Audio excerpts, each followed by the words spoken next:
받았는지 확인할게요. 얘기해줘.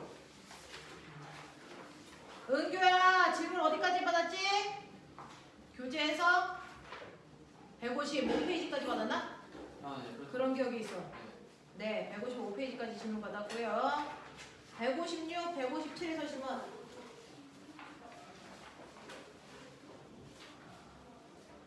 없어. 넘겨도 돼. 넘길게요. 자, 158, 159에서 질문.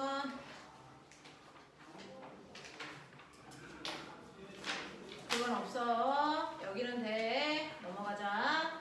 160, 161 질문. 고양이. 고양이. 428이요. 자, 고양이는요. 이거는 좀 지우죠. 이거는 좀 지우죠. 427번의 고양이는 지웁시다. 소유찬 이거 풀었었니 그때 우리? 너 풀었어? 쌤이 저한테 계산만 맡기고 맞아요. 그래서 계산이 나왔어? 자, 이건 지우죠. 계산이 안 나온답니다. 네. 이거는 선생님이 계산까지 해서 해드릴게요. 자, 129, 자, 162페이지, 162페이지, 163페이지 질문. 430.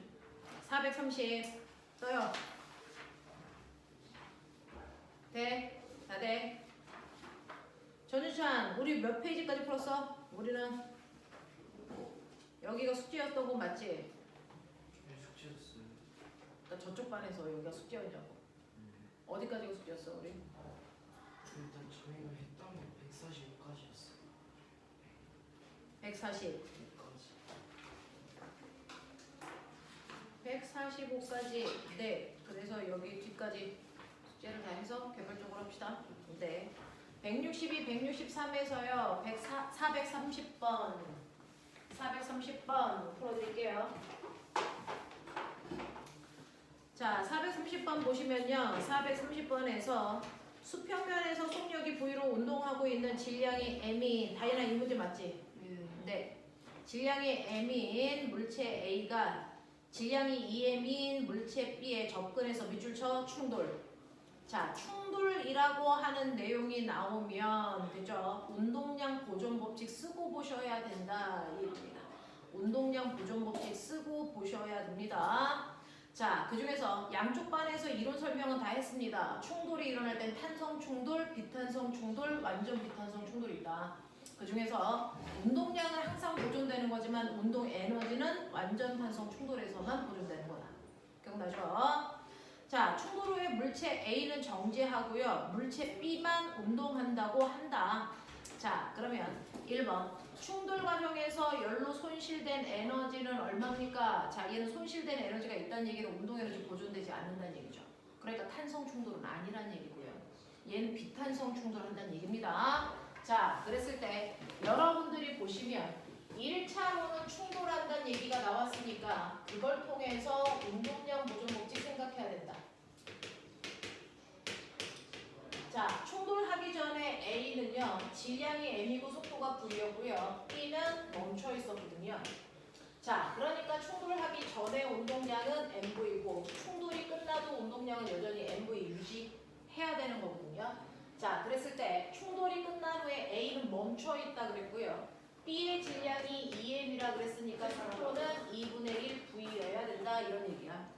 되겠지? 그래서 2M짜리가 2분의 1 V의 속력으로 움직이겠구나 라고 하는 거 알 수 있고요.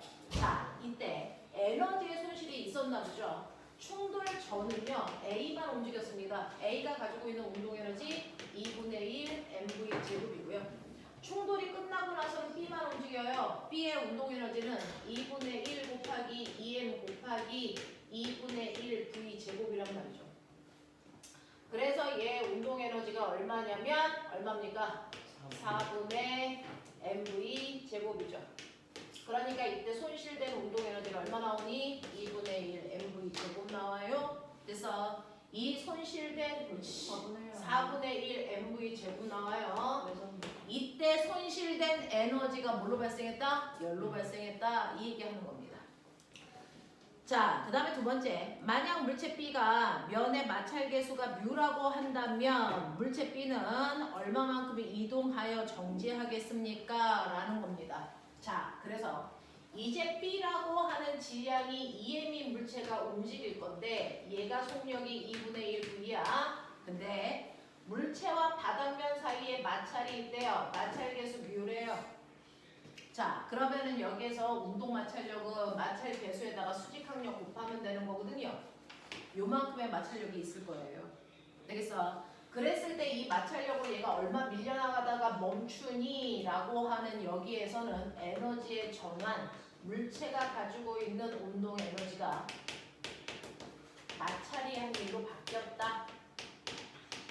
다시 말해서 열 에너지로 전환됐다 이 얘기죠. 그러니 물체가 가지고 있는 운동 에너지가 마찰이 한 일이랑 같아요. 이 뮤 mg에다가 움직인 거리 s. 그랬을 때 움직인 거리 s가 얼마입니까? 정리하시면 되겠죠. 되겠어? 그래서 s로 정리하시면 s는 8분의 1, 8분의 8g분의 1 뭡니까?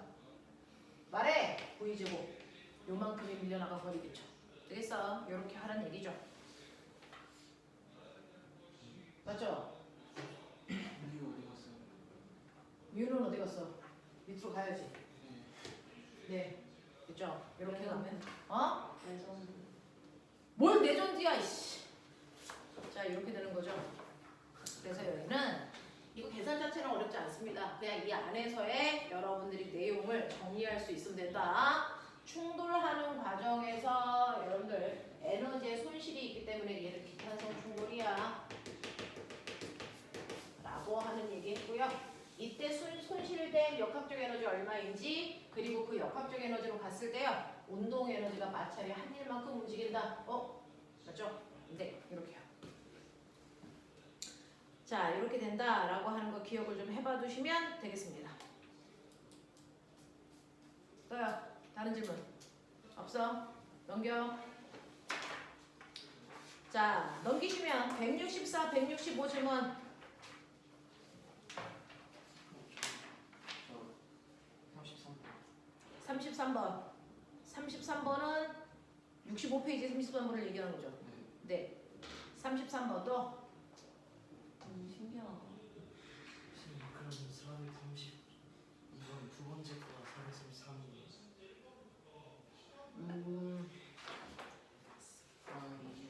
어쨌든 32번의 첫 번째 거, 32번의 두 번째 거라고 얘기하시면 되고요. 네, 지금은 65페이지에 33번 하는 겁니다. 네.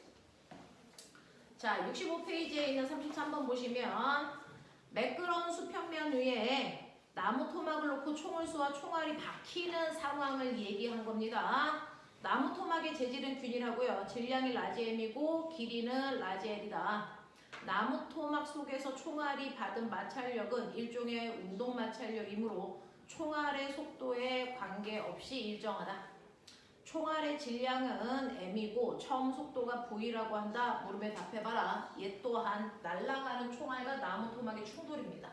그래서 아까처럼 운동량 보존 법칙 먼저 사용하시면 돼요. 그래서 했던 거 그대로 따라가시면 되죠. 그래서 총알과 나무 토막 이때 총알의 운동량 mv, 나무 토막은 멈춰 있었어요. 근데 총알의 나무 토막에 총알이 박힙니다. 뚫고 가지 않습니다. 그러니까 두 개가 한 덩어리가 되겠죠.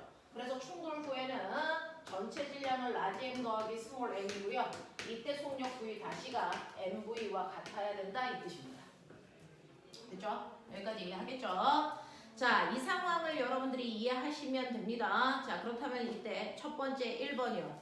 자, 1번부터 4번까지 다 질문인 거야? 아니요, 3, 4번까지. 3, 4번이 질문인 거야?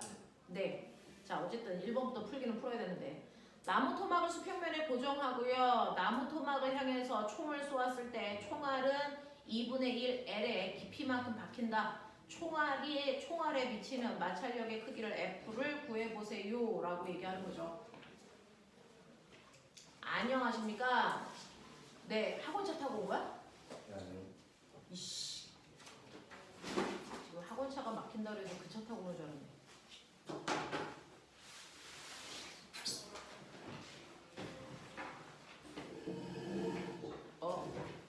자, 1번 문제는요. 이렇게 풀면 틀려요. 왜가요? 자, 거기 뭐라고 써져 있는 줄 아세요? 1번에 나무 토막은 수평면에 고정되어 있다 이랬습니다. 그러니까 나무 토막이 움직일 수는 없어요. 그냥 총알이 박히는 것뿐입니다. 이해돼요? 네. 지금 민호야, 우리 165페이지 하고 있어. 자, 이때는 나무 토막은 고정되어 있고 날라오던 총알이 그냥 절반만큼 뚫고 들어가서 멈추는 거야.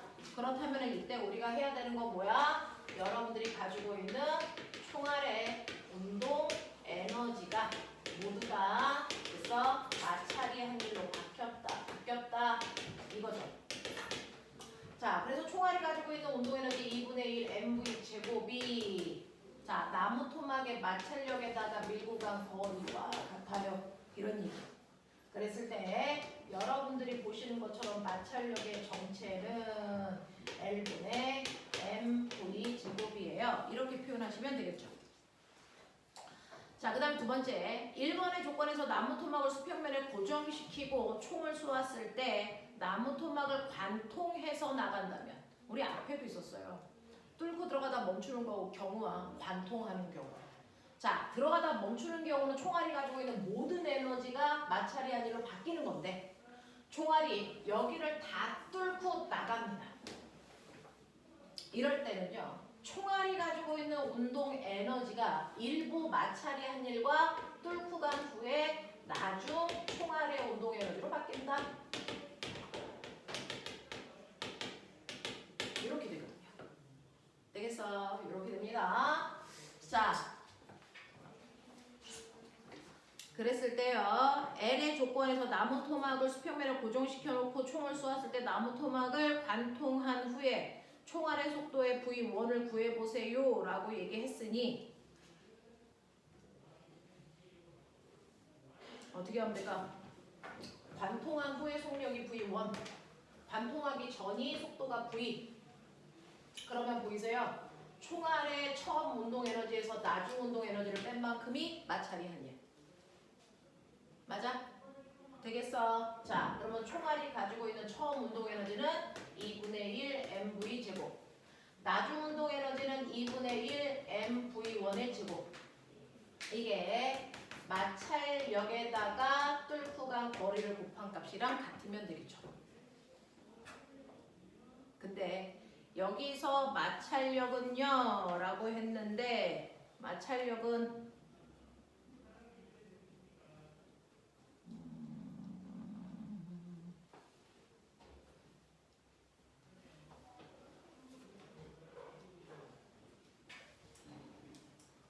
V1이 저 나오는 생각이 아니고 맨 처음에 쐈을 때 쓰는 거예요. 쏘았을 때 나무 토막을 관통하는 총알의 최소 속력. 처음의 속력이 V1이라고? 네. 처음의 속력이 V1이라고? 나중 최소 속력이니까 그건 0이죠 지금. 관통할 수 있는 최소한의 속력은요. 네, 그러면 뚫고 나오는 마찰이 한 일이랑 같으면 최소한의 속력 되겠네요. 네. 근데 우리 아까 마찰력 얼마나 했지? 1분의 이게 F 곱하기 1이죠. 최소한의 속력이니까 뚫고만 나오면 되는데 아까 F가 L분의 mv 제곱이었어요. 네. 그러면 이 F가 L분의 mv 제곱이었대요. 그러면 이렇게 날아가시면 되는 거죠. 되겠어? 그러면 이때 V1은요. 얼마니? 2V 제곱이면 되겠네요. 아니죠. 그러니까 V1은요. 루트 2V면 되겠네요. 되겠어? 이렇게 가면 되겠네요.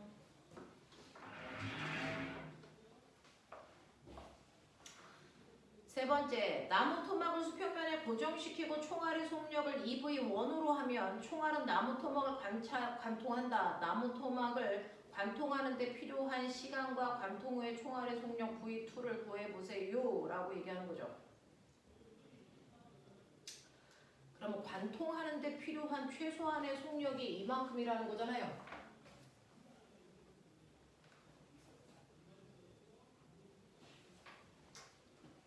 나무토막을 수평면에 고정시켜서 총알을 EV1으로 쐈다. 그래서 관통했다. 나무토막을 관통한 후에 관통하는 데 필요한 시간과 관통 후의 속력 V2를 구해보세요 라고 하는 거고요.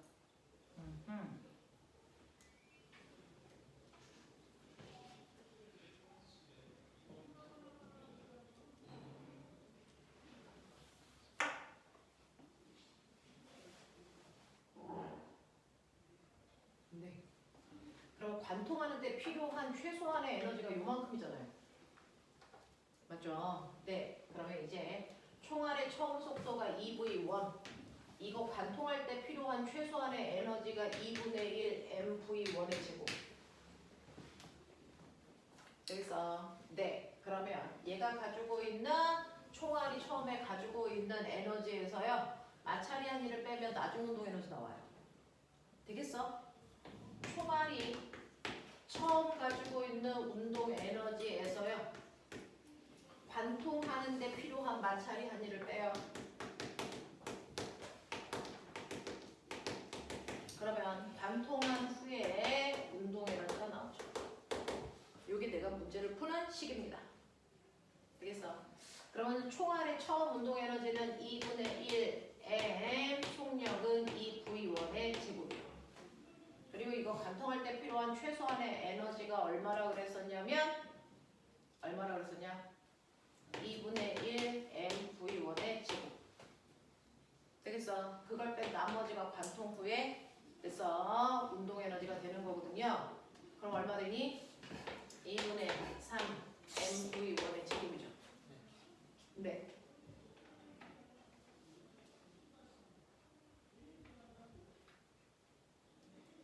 그게 2분의 1 mv 제곱. 이게 2분의 1 2분의 1 mv2의 제곱이요. 그러면 이때 속력은 얼마나 얘기일까요? 속력은 얼마나 얘기일까요? V2는 루트 3 V1이라는 얘기죠. 그러면 얘는요. 이 V1에서 속력이 일정하게 줄어서요. 얼마가 될 때까지 가시면 되냐면 루트 3 V1이 될 때까지 가면 되네요.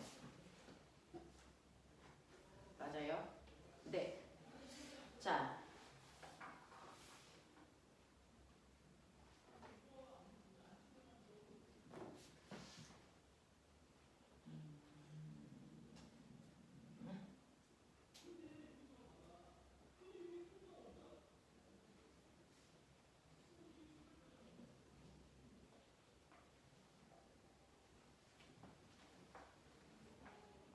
아까 마찰력이 얼마였지? F는 L분의 mv 제곱.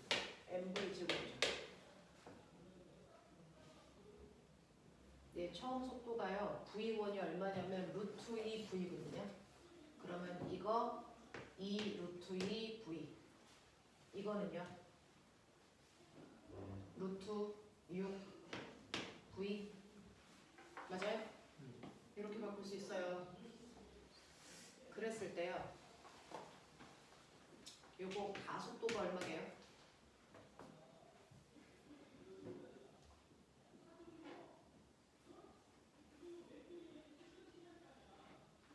가속도를 알아야 시간을 아는 거 아니야? 1분의 v 제곱. 1분의 v 제곱이지. 가속도를 알 수 있는 방법. 마찰력 나누기 질량하면 되죠. 마찰력 나누기 질량. 네, F는 ma니까. 그러면은 하시면 가속도가 L분의 V 제곱이죠. 그러면 걸린 시간은요? L분의 V 제곱? 요게 L이죠.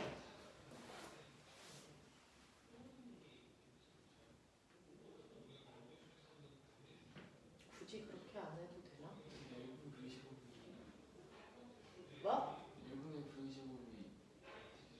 가속도. 예, 근데 기울기가 왜 못 쓰죠? 속도가 줄었으니까. 아 근데 1분의 v 제곱이 기울기 1분의 v 제곱이 0 쓰잖아요. 마찰력이니까 이게 원래 운동량과 반대 방향이잖아. 그러면요 시간분의 속도 변화요 루트 6 마이너스 2 루트 2 V가 가속도 L분의 V 제곱이거든요. 그럼 T는요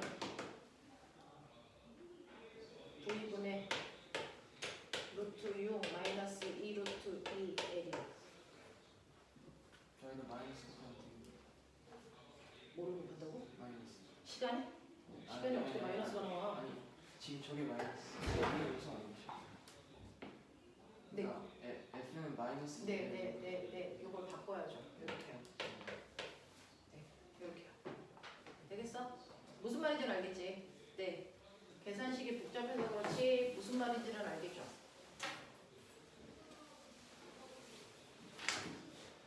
근데 그렇게 안 구하고 시간을 알 수 있는 방법은 없어?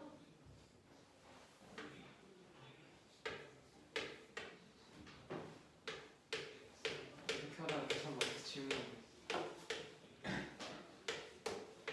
평균 속도에다가 걸린 시간을 곱하면 간거리. 그러면 시간은요?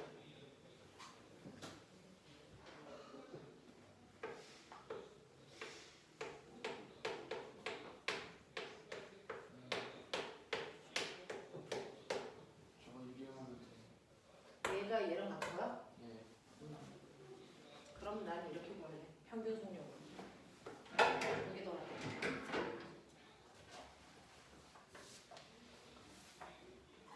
됐어? 무슨 말인지 알지? 이렇게 구할 수도 있는 거 알지?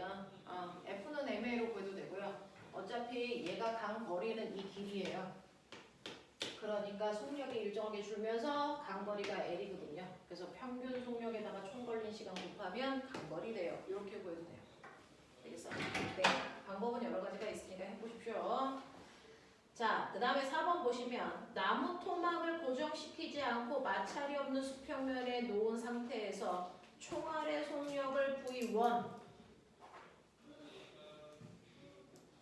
으로 쓰고 총알을 나무 토막에 박히고 총알이 박힌 나무 토막의 속력을 V3라고 한다. 자, 요번에는요. 아까 우리가 맨 처음에 풀려고 했던 것처럼 총알을 나무 토막을 고정시키지 않아. 얘 갈 수 있어. 그래서 박힌 다음에 같이 가는 거야. 한 덩어리로. 그랬을 때 속력은 얼마냐는 거죠. 자, 그래서 요거 얘기하는 거예요. 이게 V3. 요거 구하는 얘기입니다.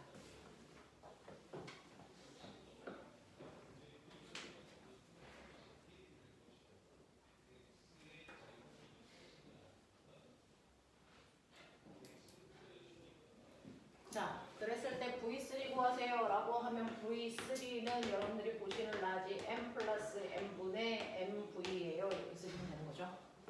이건 알겠죠? 네. 이렇게 하시면 되는 거고요. 이때 속력을 V1으로 했다 그랬으니까 V가 아니네요. V1이니까 얼마? 루트 2V. 요걸로 썼다는 얘기죠. 처음 속도를 V1으로 한다 그랬으니까. 되겠어? 요런 얘기야. 자, 총알이 박힌 깊이는 얼마이겠습니까? 라고 해서 총알이 박힌 깊이는 얼마이겠습니까?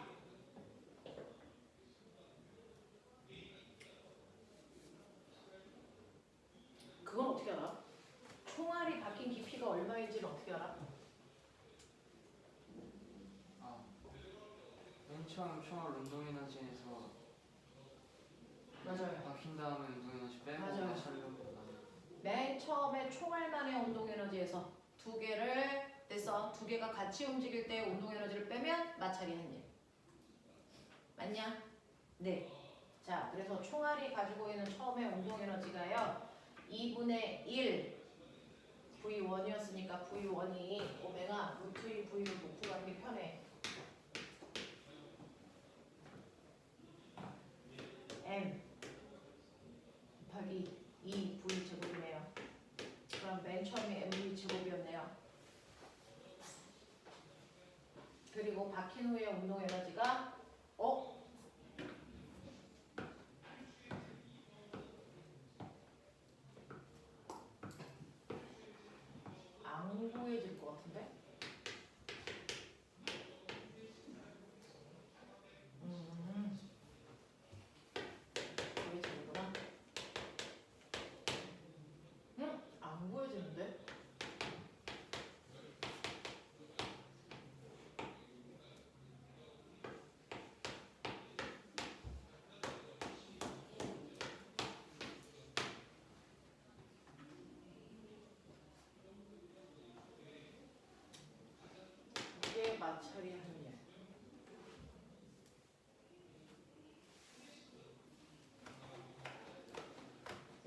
라지엠 때문에 안 보여지는데?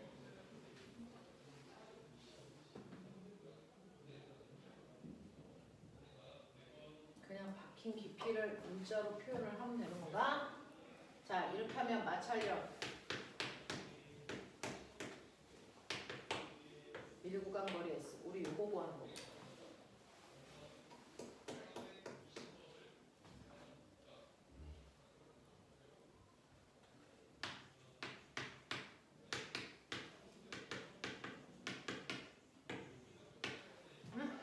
어차피 문제에서 라지움 줘서 라지움 써도 괜찮을 것 같아.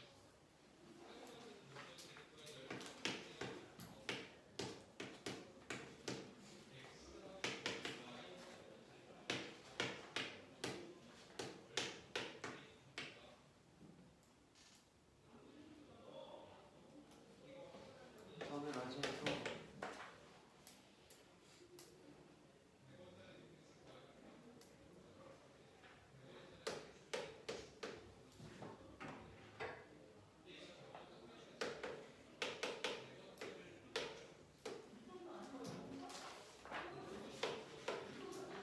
이거네요.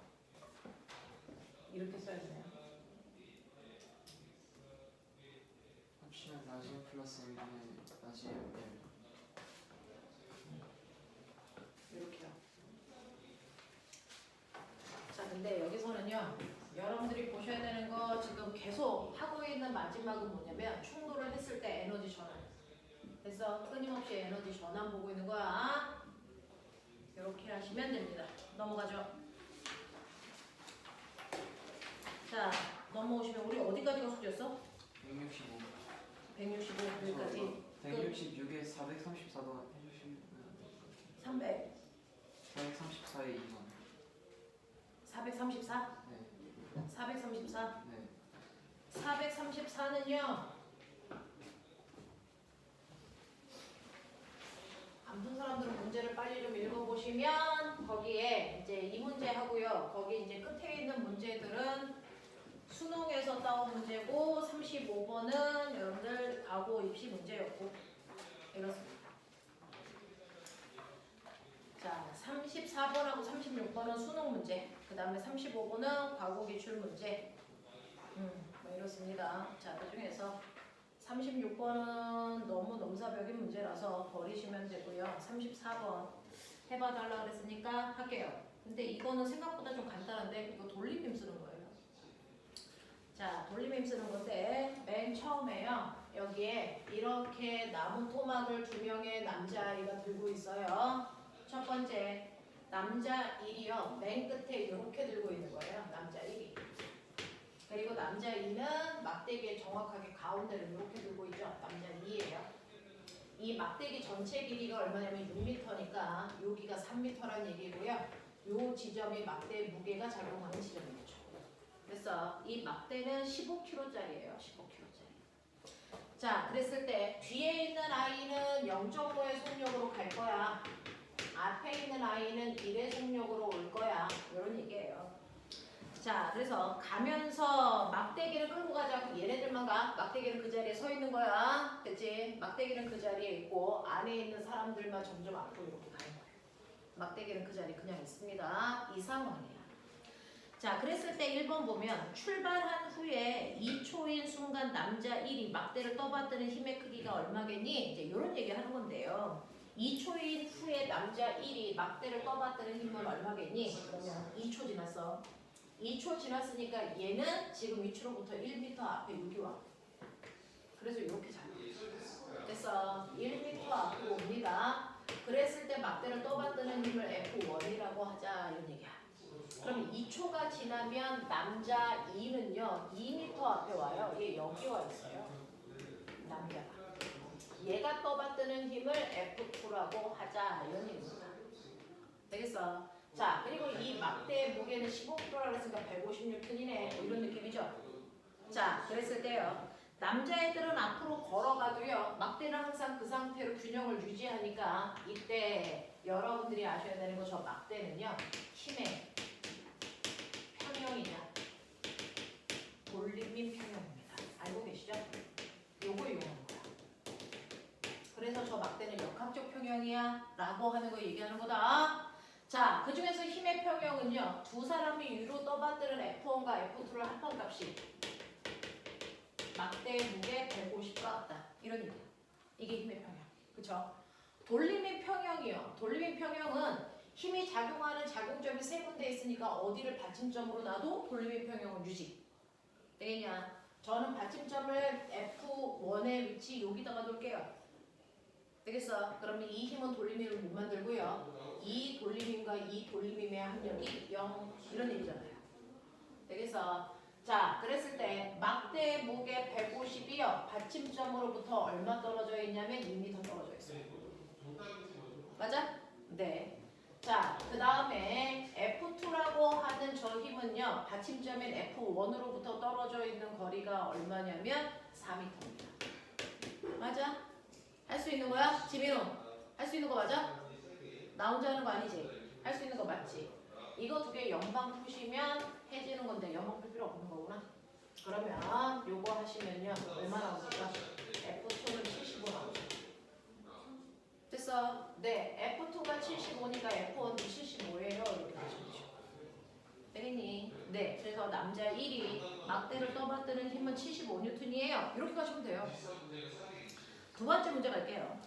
남자 2가 오른쪽 끝에 도달할 때 남자 1이 막대를 떠받드는 힘은 얼마겠습니까? 이 얘기예요. 그럼 남자 2가 막대 끝에 왔다는 얘기는 어디 왔다는 얘기냐면 여기 이렇게 왔다는 얘기다. 그러려면 3m 와야 되니까 3초 걸렸다는 얘기다. 그러면 남자도 3초가 지났으니까 1.5m 앞에 와 있겠죠. 여기 이렇게 있겠죠. 이게 남자 1. 되겠어? 똑같아요. 우리가 아까 했던 거 그대로 반복하시는 겁니다. 되겠어? F1과 F2를 합하면 150인 거 맞습니다. 자, 이때 돌림 평형이요. 똑같이 F1을 받침점으로 볼게요. 그러면 F1을 받침점으로 하면 무게중심 150은요. 받침점으로부터 얼마 떨어져 있냐면 1.5m. 됐어. 네, F2는요. 받침점으로부터 떨어져 있는 거리가 4.5m. 맞아? 알겠죠? 그러면 이렇게 하면 요거 3이니까 이렇게 하시면 50이네요. 그래서 F2가 50이니까 얘는 100이야 라고 하는 게 돼요. 이해돼? 하시겠어요? 이런 얘기를. 자, 그래서 이렇게 동쪽으로 움직이는 것도요. 사실 그 순간의 위치를 보시면 문제 푸는 데는 모방하셔야 됩니다. 이해돼? 여기까지? 오케이. 자, 그래서 여러분들은요. 역학적 에너지 전환에 해당되는 내용까지 했습니다. 다음 주에 목요일날 정기고사 보는데 힘하고 여러 가지 운동 여기까지 볼 거야. 그래서 연력학을 빼고 볼 거란 얘기죠. 자, 그럼 우리는 이제 연력학으로 갑니다. 자, 여러 가지 운동에서 다 했습니다. 여러분들이 다 했고 오늘 하셔야 되는 거 앞에서 빠져나와 있었던 연력학을 하자. 열평형 96페이지.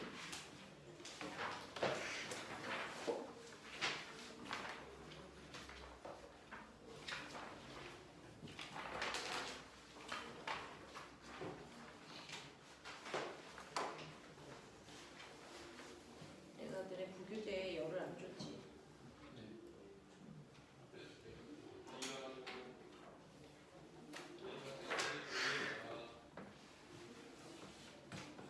자, 하죠.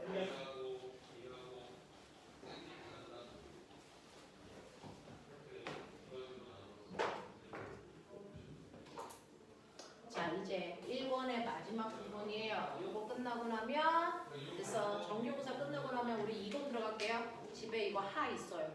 그쵸? 그거 들고 오시면 돼요. 정규고사 끝나고 나면. 자, 빠른 속도로 여러분들 선생님하고 열에 대한 얘기 하는데 열은 그닥 어렵진 않다. 단지 다양한 문제들을 풀 준비를 하시면 된다.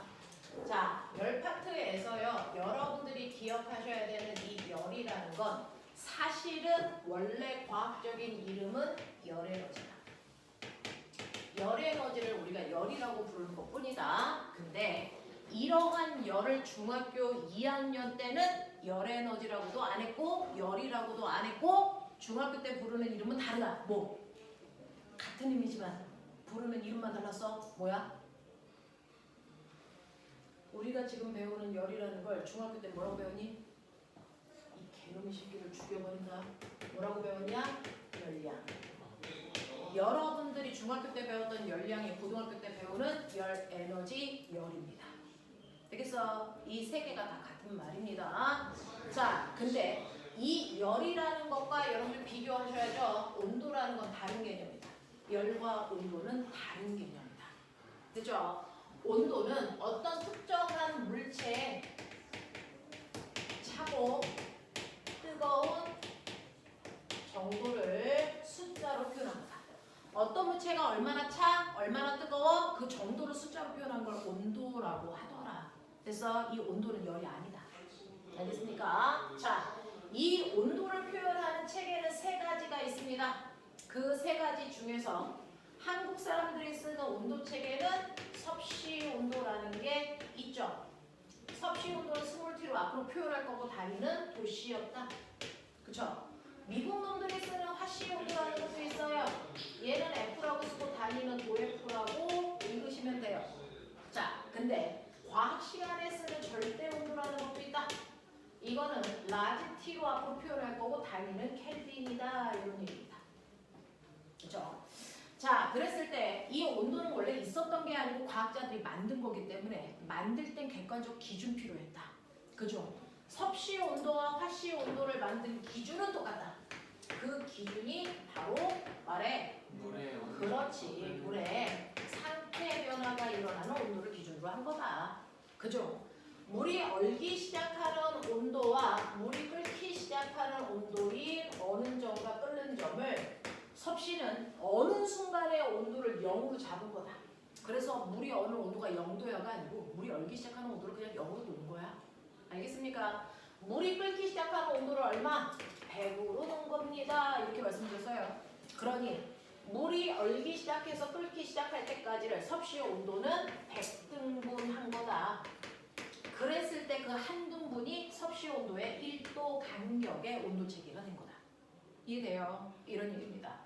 자, 근데 화씨 온도는 물이 얼기 시작할 때 그 순간의 온도를 0으로 안 잡았다. 얼마로 잡았니? 32도. 32도F.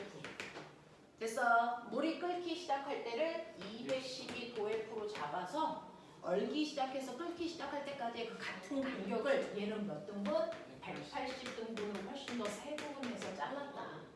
그랬을 때 그 한 간격을 1도F로 잡은 거다. 그러니까 섭씨 온도보다 화씨 온도의 1도 간격이 훨씬 더 조밀하다. 알겠습니까? 이런 얘기입니다. 네. 그래서 섭씨 온도와 화씨 온도는 물의 상태 변화를 기준으로 만든 온도 체계입니다. 자, 근데 절대 온도는 물의 상태 변화를 기준으로 만들지 않았어요. 절대 온도는 사실은 물체가 차고 뜨거운 건 그 물질 속에 있는 입자의 뭐 때문이니? 운동. 그래서 뜨거울수록 그 안에 있는 입자의 운동이 활발해져서 지네들끼리 충돌하기 때문에 열이 발생하는 거잖아. 되겠습니까? 그래서 절대 온도는 그 기체 물질 속에 있는 입자들의 모여 운동 에너지가 곧 열이 나는 거야. 되겠어? 자, 그래서 기체의 운동 에너지를 온도로 표현한 걸 우리가 절대 온도라고 합니다. 되겠어? 네. 그래서 기체 운동 에너지를 절대 온도로 만든 거구나. 되겠습니까? 네. 그러니 기체 운동이 활발해진다는 얘기는 기체와 기체 입자 사이의 거리가 뭐해진다는 얘기니? 뭐해집니까? 기체의 온도가 높아지면 기체 입자의 운동이 활발해지니까. 그래서 입자와 입자 사이의 거리가 뭐해지니? 멀어지죠. 그러니까 꼬맹아 3단 논법. 온도가 높아질수록 기체의 부피가 커져. 알겠습니까? 그러니까 우리는 다시 얘기하면 절대 온도를 알 수 있는 방법은 기체의 뭘 봐도 된다? 부피를 봐도 된다. 되겠습니까? 자, 그 중에서 기체가 온도가 올라가면 운동이 활발해지니까 부피가 커져. 그래서 온도가 올라가면 기체의 부피가 커집니다. 그러면 거꾸로 얘기하면 온도가 낮아지면 기체의 부피가 뭐해지니? 작아지죠. 그래서 온도가 점점 낮아지면 기체의 운동이 점점 느려져서 부피가 점점 감소합니다. 그러다가 기체의 운동이 멈추는 순간 부피가 얼마가 된다? 0이 됩니다. 되겠어? 그 부피가 0이 되는 순간의 온도가 바로 절대 온도 얼마를 얘기한다? 0켈빈을 얘기한다 라는 겁니다. 그러면 실제로 0켈빈은요 섭씨 온도로 몇 도를 얘기합니까? 마이너스 270. 그렇죠. 그래서 출석 면담에 한번 나왔습니다. 절대 온도 0켈빈의 의미가 뭐니? 기체의 운동이 멈추는 순간의 온도를 얘기합니다. 알겠습니까? 기체의 운동 에너지가 0이 되는 순간의 온도입니다. 알겠습니까? 이렇게 얘기하셔야 돼요. 영하 273도를 얘기한다. 되겠습니까? 이렇게 됩니다. 그래서 절대 온도와 부피가 비례하는 것처럼 절대 온도 그 자체가 기체의 운동 에너지가 됩니다. 이제 좀 알아두세요. 우리요 운동 에너지를 구하는 방법은 여러 가지가 있습니다. 우리가 알고 있는 질량이 m인 덩어리가 움직일 때 운동 에너지는 당연히 2분의 1 mv 제곱으로 계산하시면 돼요. 그쵸? 자, 근데 기체들이 움직이고 있을 때 기체들의 운동 에너지를 일일이 속력을 잴 수 있어? 없어요. 뭘로 재면 돼요? 절대 온도로 재면 됩니다. 됐어? 그러면 절대 온도를 가지고 어떻게 운동 에너지를 알 수 있습니까? 자, 기체들의 운동 에너지 구하는 식이 2분의 3 kT예요. 됐어? 이게 기체의 운동 에너지를 구하는 식입니다. 그죠? 2분의 3 k는 상수입니다. 이거 상수입니다. 그러니 절대 온도와 기체의 운동 에너지 정확하게 비례한다는 얘기입니다. 무슨 말인지 알겠어? 이 얘기입니다. 또 운동 에너지를 구할 수 있는 또 다른 것들이 있어요. 뭐 흐르는 물. 그래서 흐르는 물의 운동 에너지를 어떻게 구할까요? 흐르는 물의 운동 에너지 그건 나중에 유체들에 대해서 배웁니다. 물이 가지고 있는 성질. 그래서 흐르는 물의 운동 에너지는 2분의 1 로 v 제곱으로 계산합니다. 질량만 로로 바꾸면 돼요. 로가 뭘까요? 밀도. 그래서 물의 밀도. 그래서 2분의 1 로 v 제곱 이게 흐르는 물의 운동 에너지를 구하는 방법입니다. 되겠냐? 이런 식으로요. 그래서 움직이는 물체들은 다 운동 에너지를 갖는데 그게 덩어리일 때는 2분의 1 mv 제곱이고 기체들일 때는 2분의 3 kt고. 되겠어? 네. 그리고 흐르는 물일 때는 2분의 1 로 v 제곱입니다. 그러니 운동 에너지를 결정할 때 기체는 절대 온도에 의해서만 결정됩니다. 기체의 질량 무가사다. 알겠습니까? 이런 얘기야. 이런 얘기야. 됐습니까? 그래서 기체의 운동 에너지를 우리는 절대 온도를 이용해서 계산하더라 라는 거죠. 됐니? 그랬을 때 그러면 여러분들이 알아두셔야 되는 거 10도인 공기보다 20도인 공기 속에 있는 기체의 운동 에너지가 2배 커? 10도 공기 속에 있는 풍선 속에 있는 기체의 운동 에너지보다 20도의 풍선 속에 있는 기체의 운동 에너지가 2배 크니? 그런 얘기 할 수 없죠. 근데 10켈빈인 풍선 속에 있는 기체보다 20켈빈인 풍선 속에 있는 기체의 운동 에너지가 정확하게 몇 배 크다는 얘기입니까? 2배 크다는 얘기입니다. 알겠어? 네. 켈빈은 정확하게 운동 에너지의 크기를 표현하는 거다. 알겠습니까? 이렇게 됩니다. 그래서 우리는 앞으로 열도 에너지니까 앞으로 열을 에너지로 다룰 겁니다. 그러니 온도 자체도 에너지를 표현한 절대 온도를 사용할 거다. 이런 얘기예요. 그러면 우리가 그동안 썼던 섭씨 온도를 절대 온도로 바꿔서 표현해야 된다. 그래서 모든 과학에서 온도 표현은 절대 온도로 계산한다. 맞죠? 절대 온도 계산하는 방법. 절대 온도는요. 물론 섭씨 온도를 어떻게 하면 된다고? 마이너스 270. 아니야. 플러스야. 그래서 이렇게 하시면 돼요. 그러니 물이 얼기 시작할 때 온도가 여러분들이 아는 0도라고 했어요. 그러면 그 0도는 절대 온도로 얘기하면 얼마냐면 273켈빈이고요. 물이 끓기 시작하는 온도는 373켈빈이에요. 그래서 물이 얼기 시작해서 끓기 시작할 때까지의 그 온도 간격도 똑같이 100등분입니다. 섭씨 온도와 같아요. 그러니 섭씨 온도에서 10도 온도가 상승했어요. 그러면 절대 온도도 10켈빈 상승했다는 뜻이죠. 온도 변화량은 같습니다. 알겠어? 이런 얘기고요. 앞으로는 모든 계산은 다 절대 온도로 바꿔서 집어넣으셔야 된다. 자, 그러면서 여러분들이 아셔야 되는 거 기체는 다른 상태보다 다른 상태일 때 갖지 않는 특징을 갖죠.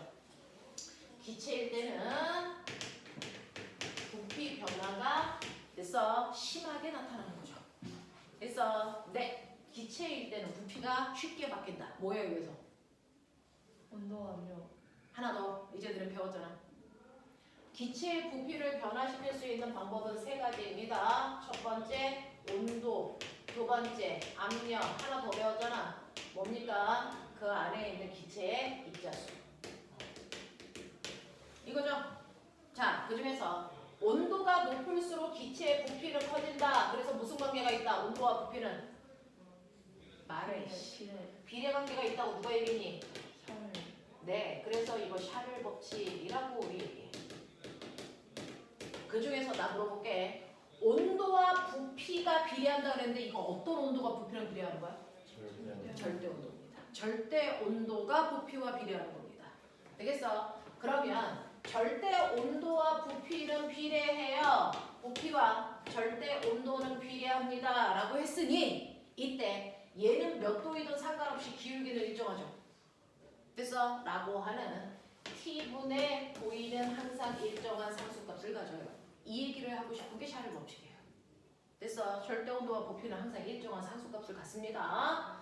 자, 그런가 하면 압력에 의해서도 기체의 부피는 바뀐대요. 그 중에 우리 압니다. 압력이 커질수록 기체의 부피는 뭐 해준다고?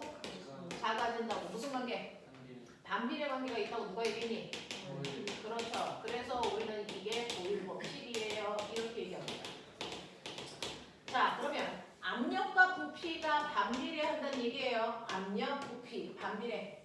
자, 이때 반비례에서의 됐어 규칙성. 이 그래프에 어떤 점을 잡더라도 그 순간에 압력과 부피를 곱한 값은 어때야 되니? 그렇죠. 압력과 부피를 곱한 값은 항상 일정한 값을 갖는다. 이게 반비례 관계의 뜻이죠. 그러니 압력과 부피를 곱한 값은 또 다른 일정한 상수값을 갖습니다. 그렇다고 해서 이 상수와 이 상수가 같은 건 아니죠. 하지만 이 둘을 동시에 만족할 수 있는 상수는 존재할 수 있다. 그럼 이 둘을 동시에 만족하는 상수 R을 찾고 싶다. 이 상수를 뭐라고 하니? 기체상수라고 얘기하죠. 되겠어? 그러면 이 둘을 동시에 만족할 수 있는 특별한 기체상수를 찾고 싶다. 그걸 우리가 보일샤를 법칙이라고 하는 거야. 되겠어? 자, 온도와 부피는 비례하고요. 압력과 부피는 반비례하는데 이걸 만족하는 특별한 상수를 찾고 싶다. 이 얘기입니다. 자, 그랬을 때 기체를 우리가 표준 상태 얼마? 0도씨 1기압 상태에 1몰개를 기체를 집어넣었을 때 차지하는 부피 얼마? 22.4 리터죠. 1몰일 때만 부피가 22.4죠. 그럼 2몰이면? 그러니까요. 기체의 부피를 결정하는 게 기체의 입자수라고요. 누가 얘기했어요? 그렇죠. 그래서 입자수가 많을수록 기체의 부피도 비례해서 증가한다. 이거 아보가드로 법칙이에요. 그래서 이 세 가지 법칙을 이용해서 뭐 만들었다? 기체 방정식 만들었다. 그래서 머릿속에 넣으세요. 기체의 부피를 변화시킬 수 있는 방법 두 가지가 아니고 세 가지입니다. 배움티 내셔야죠. 되겠어? 기체의 입자수에 의해서도 부피를 바뀔 수 있다라는 얘기입니다. 자, 그랬을 때요. 여러분들이 아시는 이 조건을 우리는 스탠다드한 조건, 스탠다드한 온도와 압력일 때 조건입니다. 이 조건을 여기다 집어넣어 볼까요? 이런 얘기입니다. 그러니 나 한 번만 하자. 자, 0도씨라고 했으니까 여기다 대입할 때 얼마나 집어넣니? 273켈빈으로 집어넣어야 된다. 이상기체 상태 방정식은 무조건 절대 온도로만 계산할 수 있다. 되겠어? 그래서 여기에 273켈빈 집어넣어야 되고요. 1기압은요. 못 집어넣어요. 우리는 모든 계산은 표준 단위로 하는데 1기압이라는 게 얼마다? 3학년 2단원에서 배웠다. 1기압과 같은 크기 다 얘기해. 1013헥토파스칼. 네, 76cm Hg, 10m 물기둥, 그리고 1013헥토파스칼이라고 하는 그 1013헥토파스칼이요. 자, 여기서 헥터가 뭘 얘기하는 거냐면 공 2개 대신에 붙는 거예요. 키로는 공 3개 대신에 붙는 거고요. 그래서 얘는 공 2개를 붙이셔야 되고요. 파스칼은 과학자 이름입니다. 단위가 복잡해서 파스칼이라고 붙인 거지 원래 단위가 뭡니까? 압력의 원래 단위 이 새끼들아. HG입니다. 그거 압력 구하는 식. 압력 구하는 식. 압력은 면적분의 단위 면적당 누르는 힘이잖아. 그러니까 단위가 뭐겠니 얘야? 뉴턴 퍼 제곱미터지. 이걸 우리는 과학자의 이름 뭘로 바꾼 거야? 파스칼. 왜 이래? 그래서 압력의 원래 단위는 뉴턴 퍼 제곱미터예요. 물리는 표준 단위로 계산하니까 이걸 여기다 집어넣어야 된다고요. 되겠어? 자, 우리는 누수리 다 떼고요. 그래서 이거 그냥 0으로 갈 거야. 그래서 1기압이라는 건 10의 5승 뉴턴 제곱미터예요. 우리 물리에서 그냥 이렇게 써요. 1기압. 되겠어? 자, 그 다음에 부피는? 다른 반에서는 그냥 이거 넣는 거야 라고 해요. 이렇게 단위 환산 안 해드립니다. 근데 여러분 단위 환산 할 수 있어야죠. 단위 묻는 문제들이 요즘에 나오고 있잖아요. 되겠어? 네. 그래서 단위 환산할 수 있어야 되고 단위의 원래 의미가 뭔지 아셔야 됩니다. 자, 졸면 뒤진다. 너네 요즘에 가끔 선생님들이 너네 수업 태도하고 언행에 대해서 얘기를 나한테 하신다. 평상시에 하는 행동이요. 출석 면담에서 나옵니다. 그러니까 그래서 말하는 것도 지금부터 연습하셔야 돼요. 그러니까 너무 너네들이 쓰는 용어들 있지. 그 긴장하면 막 튀어나온다. 그래서 그러니까 말하는 것들도 좀 연습하면서 사용하는 언어들도 조금 조절을 좀 해. 뭐? 네. 이거 가지고 가셔도 돼요.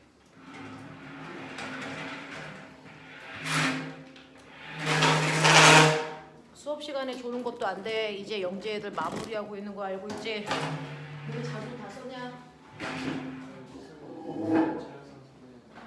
넌 뭐랬어? 소유치한 너 어떡할 거야? 빨리 줘.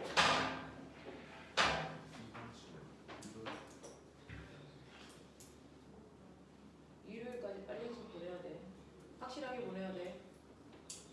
자, 그래서 뉴턴 퍼 제곱미터로 바꾸면 되고요. 부피요. 22.4리터라고 그랬죠. 근데 이 리터도 물리에서 쓰는 표준 단위 아닌 거 알죠? 원래 부피의 표준 단위 뭐겠니? 물리에서 쓰는 표준 단위는 SI 국제 표준 단위 쓰는 거죠. 그 중에서 우리가 쓰는 거 MKS죠. 그러니까 길이의 표준 단위는 무조건 미터다. 질량의 표준 단위는 무조건 뭐다? 킬로그램이다. 시간의 표준 단위는 뭐다? 초다. 그러니까 모든 단위는 얘네들의 조합이에요. 알겠어? 얘네들의 조합으로 만드셔야 돼요. 자, 그럼 그 중에서요. 부피의 단위는 뭘까요? 세제곱미터여야 돼. 세제곱미터여야 돼. 리터 안 돼. 알겠어? 그럼 나 물어보자. 자, 1세제곱미터는 몇 리터? 아니 10만 리터 1000리터. 아 그런데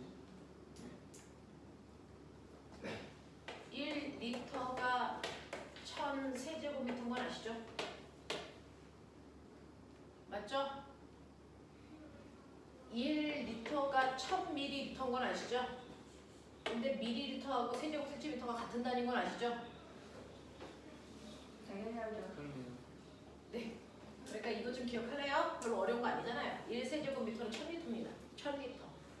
되겠어? 네. 그러니까 꼬맹아 22.4를 세제곱미터로 바꾸려면 10의 마이너스 3승 세제곱미터로 바꾸셔야 돼요. 되겠어? 이렇게 단위 환산 한 번은 해보자. 한 번. 되겠어? 한 번은 해보자. 그러면 머릿속에 넣을 수 있는 머리들은 다 되세요. 그래서 여기다가 집어넣을 때 22.4 곱하기 10에 마이너스 3승 세제곱미터를 집어넣는 거죠. 이런 식으로 계산해서 기체상수를 구한 겁니다. 되겠어? 그 유명한 0.08이 됐어? 요거 나오는 거죠. 아시죠? 자, 근데 꼬맹아 이거는 1몰일 때 그래요. 그죠? 1몰일 때 상수값이 그겁니다.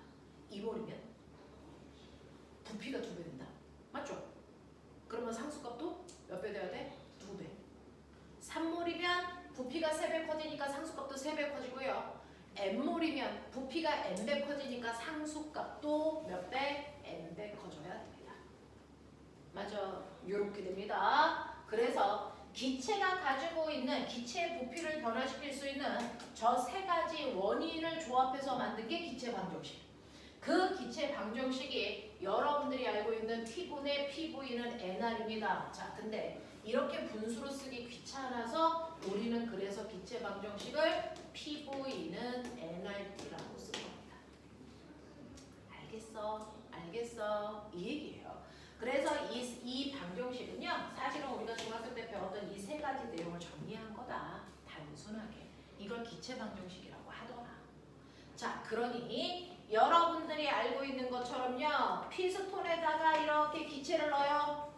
기체를 넣고 내가 이 안에 기체가 N몰게 들어있어. 아무리 가열을 해도요, 그 안에 있는 기체의 입자수, 상수값은 변하지 않고 얘는 일정.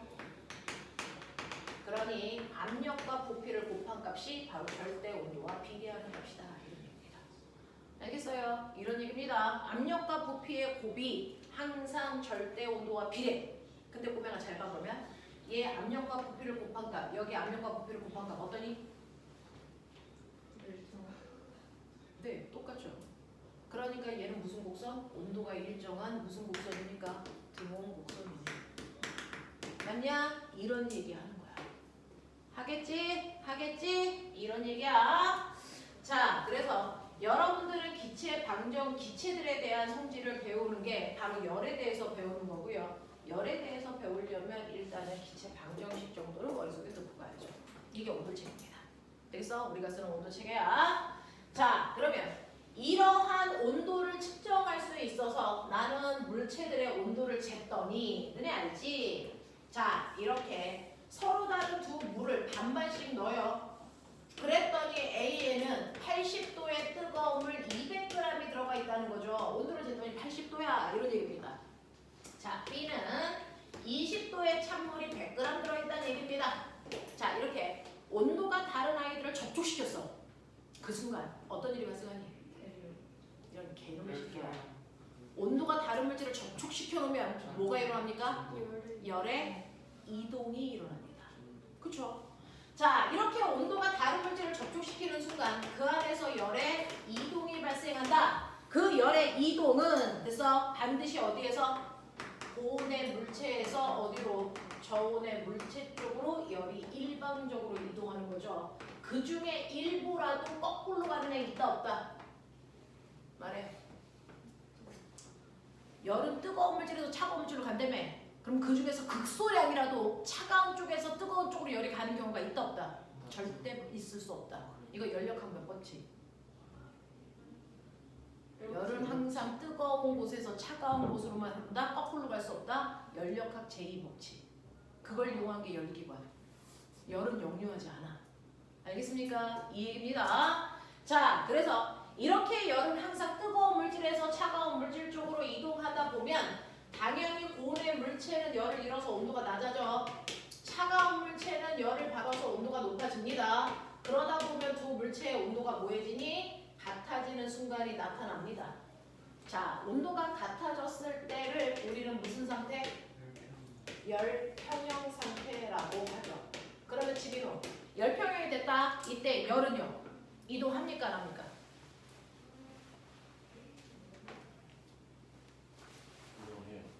안 합니다. 열은요, 온도차에 의해서 이동하는 거예요. 뜨거운 물체와 차가운 물체가 있어야만 열이 이동하는 거죠. 온도가 같아지면 열이 이동하니 안 하니? 안 한다고요.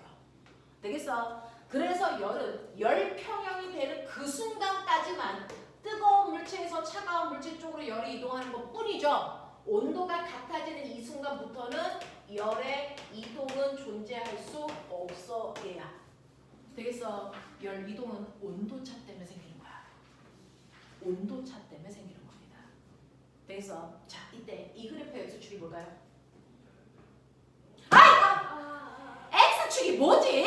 시간. 그렇지, 새끼들아, 정신 안 차려?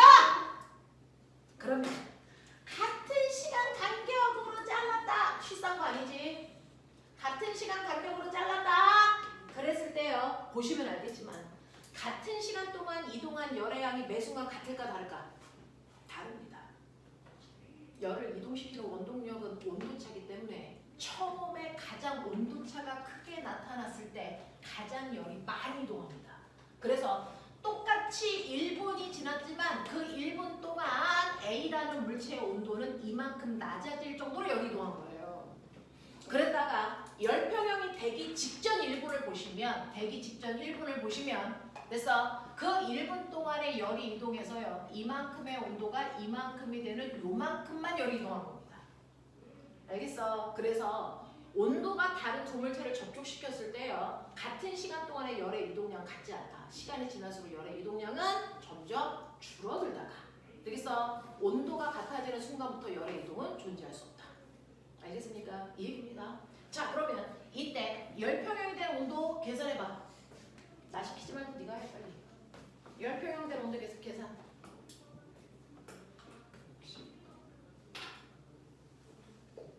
하십시오. 저거 어떻게 계산해야 될까요? 해보십시오. 저거 물이에요. 네. 물 비율이 60. 1이요. 둘다 똑같은 거니까. 열평형 된 온도 구하십시오.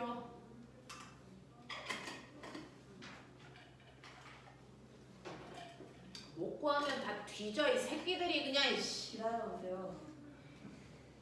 저이 씨.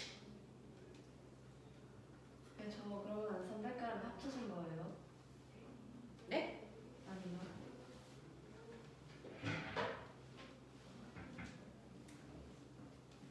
너무 당연한 60도 아니야. 이거 칸막이를 치운 겁니다. 네. 그래서 여러분들이 나중에 섞였어요 라고 표현하지만 사실은 열평형이 된 겁니다. 그랬을 때 온도가 몇 도가 되겠습니까? 라고 얘기하는 겁니다. 자꾸 구해 보셔야 됩니다. 요즘에 중학교 저거 여러분들은 1학년 때 배웠어요? 2학년 때 배웠어요? 2학년 때 배웠구나 너네는. 자, 배울 때 요즘에 교과서가 개편되면서 계산이 거의 안 나오는 거지만 사실은 여러분들 계산하시는 게 맞습니다. 자, 이거 어떻게 계산해요? 라고 얘기하면 열평형이 될 때까지 고온의 물이 이른 열량이 저온의 물이 얻은 열량이랑 반드시 어때야 되니? 같죠. 열을 주고받은 거니까. 그죠. 우리가 열량 구하는 식을 아가 때 배웠다. 열량 구하는 식이 뭐니? Q는 시안타. 그죠? 열량은 여러분들이 알고 있는 비열에다가 질량에다가 델타 T가 뭐게? 온도 변화. 그렇죠. 온도 변화량을 계산한 것입니다. 이렇게 가는 거예요. 되겠어? 자, 그래서 여러분들 보시면 첫 번째 고온의 물체가 물이니까 비열 1입니다. 질량은 200g이라고 그랬고 온도 변화는요. 그래서 80도가 T도까지 온도가 바뀐 거니까 변화량은 온도는 높은 온도에서 낮은 온도를 빼는 게 온도 변화량입니다. 저온의 물도요. 물이니까 비열 1이고 질량은 100이라 그랬고 온도 변화는 높은 온도에서 낮은 온도 빼는 겁니다. 되겠어? 자, 그랬을 때 쓸데없는 숫자 날리시면 되니 160-2t가 t-20이니까 3t는 180이고요. t는 60으로요. 열평형이 되는 온도가 60도라는 거 확인할 수 있어요. 근데 사실은 이걸 이렇게 계산할 필요는 없습니다. 같은 물질이면 오메가 비열이 똑같습니다. 그러면 이쪽에 곱한값과 이거 곱한값이 똑같아야 된다는 얘기는 꼬맹아 질량비가 몇 대 몇입니까? 2대 1이죠. 그러면 온도 변화 비율이 몇 대 몇이어야 됩니까? 1대 2여야 됩니다. 되겠어? 그러니까 80하고 20 사이 60도를 그래서 1대 2로 나누시면 돼요. 그래서 얘는 온도가 겨우 20도 낮아지고 얘는 40도 올라가는 거죠. 온도 변화 비율이 1대1이라는 얘기입니다. 되겠어? 이런 식으로 생각해 볼 수도 있네요. 네, 그래서 계산 안 해도 되면 빠른 속도로 생각해서 푸는 것도 괜찮아. 자, 그러면 이때 어쨌든 열평형된 온도가 60도라는 거 알았어? 그러면 60을 집어넣으시면 뜨거운 물체가 잃은 열 또는 찬물체가 얻은 열을 계산할 수 있습니다. 뜨거운 물체가 잃은 열량이요. 계산됩니까? 얼마? 4,000이죠. 단위가 뭡니까? 열량이니까 단위가 뭐겠어? 킬로칼로리 또는 칼로리죠. 그럼 우리가 지금 계산은 얘는 칼로리니 킬로칼로리니 뭐가 결정하니? 네, 우리는 질량을 뭘로 계산했어요? 그람으로 놓고 계산했죠. 그럼 열량 단위는 뭐여야 되니? 칼로리여야 됩니다. 그래서 지금 이동한 열량은 4,000칼로리란 뜻입니다. 그래서 자, 근데 그러면 우리는요 이제 열이 뭔지 압니다. 열이랑 같은 말이 열량이라고 했으니까 열량이 뭡니까? 고온의 물체에서 저온의 물체 쪽으로 스스로 이동한 에너지입니다. 되겠어? 열이 뭡니까? 열량이 뭡니까? 열 에너지가 뭡니까? 다 같은 말. 되겠어? 열 에너지가 뭡니까? 라고 얘기하면 고온의 물체에서 저온의 물체로 스스로 이동한 에너지를 우리가 열이라고 본다. 고온의 물체에서 저온의 물체 쪽으로 스스로 이동하는 에너지를 열이라고 한다. 이 얘기입니다. 그걸 중학교 2학년 때는 열량이라고 배운 겁니다. 같은 말이에요. 자, 근데 문제는 열량, 열에너지 같은 의미인데 단위를 우리가 다르게 쓰잖아요. 열량이라고 할 때 단위는 킬로칼로리 또는 칼로리예요. 근데 에너지의 단위는 줄이잖아요. 그러면 1kcal가 1줄이니? 아니잖아요. 되겠어? 그러면 칼로리를 줄로 바꿔야 되잖아요. 그러면 1kcal가 몇 줄인지를 어떻게 알았어요? 실험을 통해서 알아낸 겁니다. 됐어? 이렇게 물이 들어있는 통에다가요 프로펠러 날개가 꽂혀있는 막대를 꼽아놓고 여기에 추를 매달아 놓은 겁니다. 그래서 내가 이 추를 톡 하고 치는 순간 추가 아래로 르륵 내려오면서 얘가 내려오면서 밑에 있는 프로펠러를 뭐 하는 겁니까? 돌리는 겁니다. 어떻게 돌려요? 에너지 전환으로. 이게 무슨 에너지가? 네. 추가 가지고 있는 추의 위치 에너지가요 감소하면서 프로펠러 날개를 돌리는 무슨 에너지로 바뀐 거야? 운동 에너지로 바뀐 거예요. 그래서 프로펠러 날개가 미친 듯이 막 돌아요. 자, 돌면서 아래에 있는 물과 뭐하니? 부딪혀요. 마찰. 그거에 의해서 뭐가 발생합니까? 이만큼 열의 에너지로 발생한다. 이 얘기입니다. 그래서 결국은 20도의 찬물 100g이 있었는데요. 여기에 있는 추가요. 됐어? 낙하하면서 운동 에너지가 100만큼 감소했더니 이 물의 온도가 1도 올라와서 21도 됐어. 라고 한다면 이 물이 얻은 열량이 얼마야? 계산했겠죠. 되겠어? 그래서 그 물이 얻은 열 에너지가 만약에 20칼로리라는 걸 알았다면 우리는 뭐 할 수 있습니까? 1칼로리가 5줄이야. 이거 알 수 있는 거죠. 그래서 이런 식으로 해서 1칼로리 또는 1kcal가 얼마인지를 실험한 사람, 이 사람이 누굽니까? 이 실험을 한 사람 누굽니까? 이 사람이 줄이라고 이 새끼들아. 그래서 그 사람의 업적을 기려서 일의 단위를 줄로 쓴 거라고. 알겠냐? 이겁니다. 그래서 이걸 우리가 줄의 실험장치 이렇게 얘기합니다. 자, 그러면 이런 식으로 실험을 해서요 이 사람이 알아낸 결론 얘기해 주세요. 1kcal가 얼마입니까? 1kcal가 얼마? 4,200줄. 1칼로리가 얘기한 것처럼 얼마? 4.2줄. 되겠습니까? 라고 하는 이게 열의 일당량이라고 불러요. 우리는. 이걸 실험한 사람이 줄이라고요. 이걸 실험한 사람. 그래서 얘는 실험을 통해서 얻어낸 값이다. 그래서 열의 일당량. 1kcal는 4,200줄입니다. 그래서 1칼로리는 4.2줄입니다. 되겠니? 이렇게 된다. 이렇게 된다. 자, 얘들아 비열 단위 얘기해봐. 3년 전에 출석면담에서 물어봤어. 비열 단위. 단위 만들려고 그러면 빨리 그걸로 정리하시면 돼요. 비열은 뭡니까? 비열은 질량 곱하기 온도, 변화량, 분해, 연령이죠. 그럼 이 자체가 단위겠죠. 물론 뭐니? 킬로, 칼로리, 퍼. 그럼 킬로랑 이게 킬로칼로리면 얘가 뭐가 나와야 돼? 킬로그램 나와야 돼. 킬로그램. 이거 켈빈. 원래 됐어. 표준 단위가 온도의 표준 단위는 켈빈이라서. 알겠습니까? 네. 여러분들은 교과서에 도시로 나오기도 하지만 원래 단위가 켈빈이다. 알겠습니까? 이렇게 쓰는 게 비율 단위입니다. 됐냐? 이렇게 된다. 라고 하는 거 기억을 좀 해봐 두시면 되겠죠. 자, 그래서 열이 뭔지에 대한 얘기와 열 평형 됐을 때 온도 구하는 방법, 그랬을 때 온도 변화와 질량 사이의 관계 이런 거 보셨어요? 되겠습니까? 네. 자, 이때 열이 이동한다 그랬죠? 열이 이동하는 방법 몇 가지? 전도를 열이 이동하는 방법 세 가지죠. 전도, 대류, 복사. 맞습니다. 되겠어?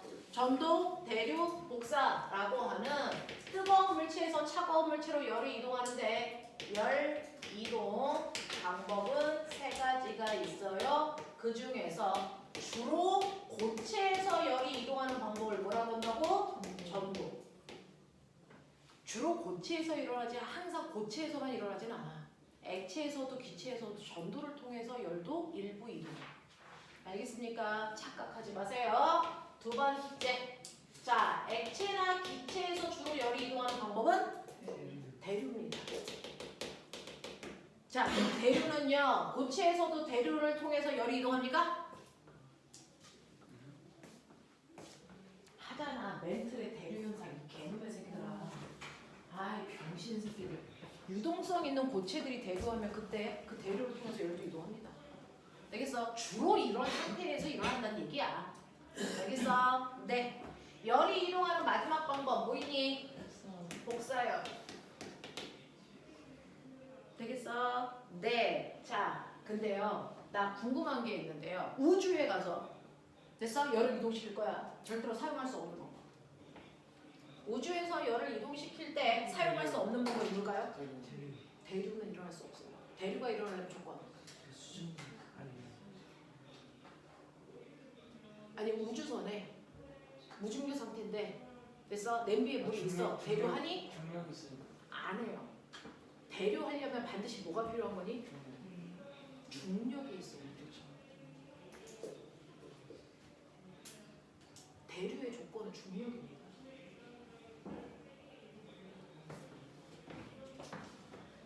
냄비에다가 물을 집어넣고요. 한쪽만 가열한다고 치자. 그러면 첫 번째, 직접 열을 받은 이 부분에 있는 입자들의 운동이 뭐해지니? 활발해지면 입자와 입자 사이의 거리가 뭐해지니? 멀어지죠? 됐어? 그래서 열을 가하면 일단 입자의 운동 에너지가 증가하는 거예요. 운동 에너지가 증가하면 부피가 뭐하니? 증가합니다. 그래서 얘들 사이의 거리가 멀어져요. 그럼 부피가 증가한다는 얘기는 뭐의 변화가 생길까요? 밀도. 네, 밀도가 뭐해지는 겁니까? 감소합니다. 그럼 어떻게 될까요? 아니요. 밀도만으로 상승하지 않아요. 너네 아세요? 우주에 가서요. 제가 물과 기름을 넣을 겁니다. 어떻게 될 것 같아요? 섞인다 안 섞인다? 섞인다 안 섞인다? 그러니까 너네가 지금 모르는 게 뭐냐면 섞인다를 결정하는 게 뭐냐? 그쵸. 극성과 무극성이에요. 섞이는 것과 안 섞이는 건 밀도차 때문이 아니야 사실은. 중학교 때는 여러분들한테 거짓말을 가르치는 거예요. 되겠어? 네. 사실은 섞인다 안 섞인다를 결정하는 건 밀도차가 아니고요. 그건 뜬다 안 뜬다를 결정하는 거. 섞인다 안 섞인다를 결정하는 건 극성과 무극성 차이입니다.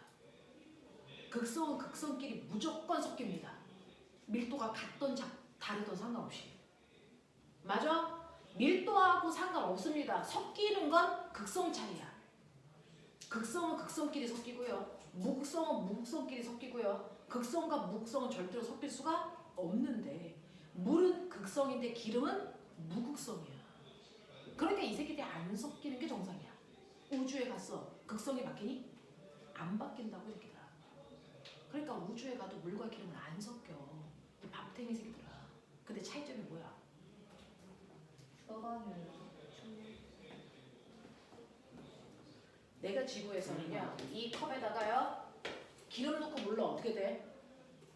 기름 넣고 물러 어떻게 돼? 네. 지구에서는요 두 개가 안 섞이면서 밀도가 다르죠. 그러면 안 섞이면서 밀도가 큰 애는 가라앉겠고요. 밀도가 작은 애는 뜨겠죠. 그래서 여기가 뭐예요? 물. 여기가 뭡니까? 기름이죠. 맞냐? 네. 네가 기름을 먼저 넣고 물을 나중에 넣든 물을 먼저 넣고 기름을 나중에 넣든 상관없이 시간이 지나면 이렇게 됩니다. 우주에서는요. 우주에서는요.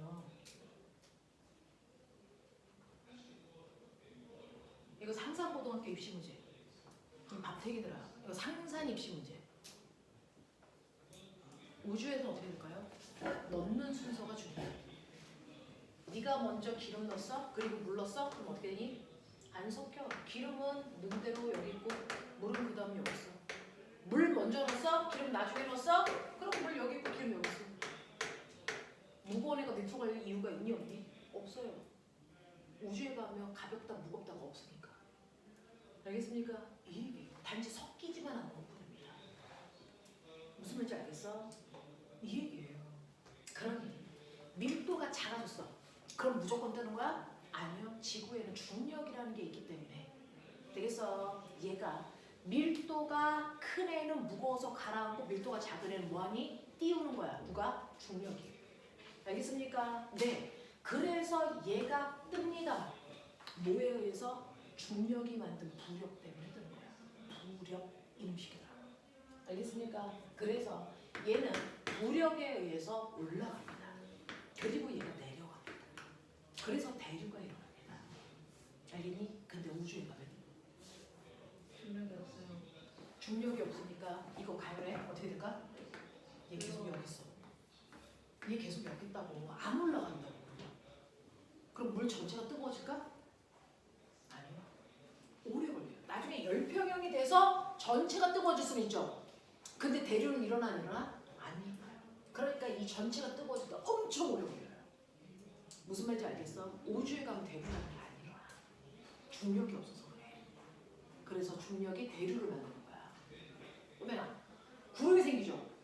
구름이 생기려면 반드시 수증기가 위쪽으로 모여야 돼. 상승해서 올라가다 추워져서 물방울 되고 그리고 구름 생기는 거지. 그게 왜 올라가? 중력 때문에 올라가. 신기하죠? 중력 때문에 올라가는 거야. 되겠어? 그러면 중력이 없으면 이 대류가 안 일어나.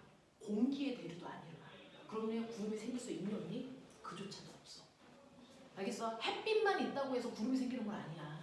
중력과 햇빛이 만드는 장치야. 기상현상이. 무슨 말인지 알겠어? 이런 얘기야.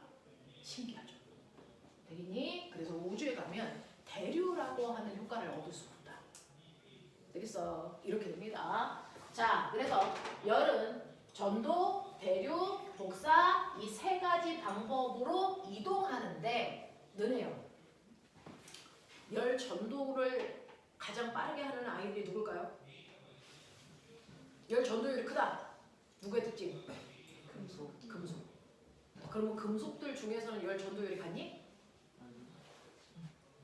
그럼 그 열 전도율을 결정하는 건 뭐야? 비열. 비열일까? 열이요. 열 전도율을 결정하는 게 뭐냐고. 밀도가 굉장히 똑똑한 그걸 실험해보면 어때요? 실험 주제를 못 잡았다면? 됐죠? 화학과 물리를 섞어 쓰는 거죠. 열 전도율을 어떻게 비교할까요? 눈으로 보이는 실험해야 되잖아. 어떻게 할까요? 교과서에 있는 그림들은 잘 보세요. 실험의 소재가 돼요. 선생님이 얘기하는 거 선생님이 창의적으로 생각하지 않아요. 난 생각하는 게 귀찮아하거든요. 교과서에 있는 걸 얘기하는 거예요. 어떻게 됩니까? 알코올 램프에다가 알겠어? 네, 같은 길이의 금속을 같은 위치에 놓는 거죠. 됐어? 얘가 은이래요. 얘는 굴이래요. 누구의 열 전도율이 더 큰지는 누가 빨리 열이 전달해 오는지를 보면 되겠죠? 그것과 관련된 게 비열일까? 열 팽창률일까? 궁금한 거잖아요. 주기율표상에 어떤 위치에 있는 애들이 열 전도율이 큰 거지? 이거 금속성이랑 상관이 있나? 이런 것도 해보시면 되죠. 결론은 상관이 있을 수도 있고 없을 수도 있고. 그러면 이걸 결정하는 건 뭔지는 더 깊게 공부하고 싶어서 과거에 가는 거고. 이렇게 끌고 가는 게 자소서예요. 어떻게 되는 거 다 알아. 과학 박사도 아니잖아. 그렇게 쓰는 거야. 난 궁금하다. 그래서 실험을 해봤다. 그래서 다양한 실험을 이렇게도 해보고 저렇게도 해보는 거지. 하나 해보고 내 생각이랑 안 맞지 않네. 과거에 가서 배워야지. 이렇게 하는 건 재미없는 자소서야. 안 뽑아. 처음에 했는데 결과가 안 나왔어? 그러면 다른 방법으로 다른 생각으로 해보는 거고. 그리고 나서 또 다른 방법으로 해보는 거고. 그랬는데도 결과를 알 수 없어서 그렇다면은 내가 더 공부를 해야 되기 때문에 과거에 지원하게 됐다. 이렇게 가는 거야. 알겠어? 끈기도 보여줘야 됩니다. 이렇게 가는 거야. 그래서 열 전도율이라는 거 배웠어요. 전도가 뭔지 배웠고요. 그 전도율이 큰 게 금속일 거라는 걸 알았어.